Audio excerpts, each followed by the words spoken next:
क्या 7 साल के लंबे अंतराल के बाद सचिन को मिलेगा उसका खोया हुआ अधिकृष्ट?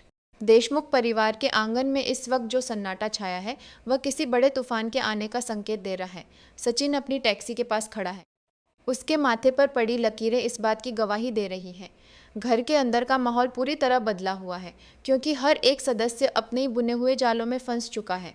परेश देशमुख, जो हमेशा परिवार को जोड़े रखने की कोशिश करते थे, आज बेबस नज़र हालात ने मिलकर उन्हें अंदर से तोड़ दिया है।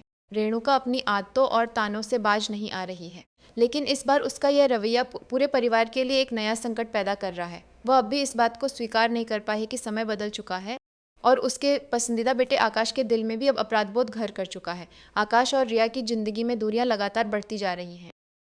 जो शहर की आधुनिक सोच और चमक धमक की आदी है और रोज रोज के क्लेश से पूरी तरह उब चुकी है। आकाश जब सचिन के सामने अपने दिल का हाल बयां करता है और अपनी पुरानी गलतियों के लिए आंसू बहाता है, तो रिया दूरकाइश का ये कमज़ोर रूप बिल्कुल रास नहीं आता।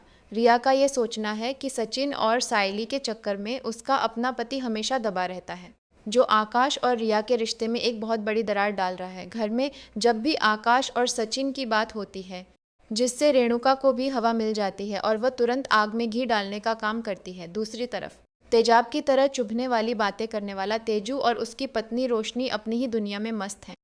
रोशनी हमेशा इस ताक में रहती है या बाकी बची हुई इज्जत का फ़ायदा उठाया जाए। तेजू की नाकाबिलियत किसी से छिपी नहीं है और रोशनी की चालाकियां इस परिवार को हर दिन नीचे गिरा रही हैं। रोशनी चुपके चुपके ऐसे षड्यंत्र जिससे आकाश और सचिन के बीच जो नया विश्वास बन रहा है वह दोबारा टूट जाए। वह जानती है कि अगर सचिन और आकाश एक हो गए तो इस घर में उसकी और तेजू की दाल कभी नहीं गलेगी। इसलिए वह रेणुका के कानों में लगातार जहर भरती रहती है ताकि घर में कभी शांति ना आ सके। लेकिन इन सब के बीच अगर कोई इस परिवार की असली ढाल बनकर खड़ा है तो वह सायली है। सायली जानती है कि सचिन चाहे जितना भी गुस्सा दिखाए, उसका दिल मोम जैसा साफ है। वह चुपचाप रहकर परिवार के हर सदस्य की चाल को भांप रही है। बस पूरे घर में एकमात्र ऐसी चीज़ है जो थोड़ी बहुत उम्मीद जिंदा रखती है। पाखुड़ी और लकी अपने चाचा आकाश और सचिन को साथ खेलते देखना चाहते हैं। वे इन बड़ों की साजिशों से बिल्कुल अनजान हैं, लेकिन उनकी यही मासूम एक मोड़ पर ले आती है जब पाखुड़ी अपनी नन्ही जुबान से सचिन और आकाश से सवाल करती है कि आप दोनों आपस में क्यों लड़ते हो। कहानी अब एक ऐसे खतरनाक मोड़ पर आ खड़ी है जहाँ से पीछे लौटना नामुमकिन है। एक तरफ रोशनी और तेजू मिलकर कोई बहुत बड़ा जाल बुन रहे हैं, जिसमें वे आकाश और रिया को भी मोहरा बना रहे हैं, जिसके कारण पूरे परिवार को तबाह करने पर तो तुली हुई है। सचिन और सायली ने अब ठान लिया है कि वे इस घर को बिखरने नहीं देंगे।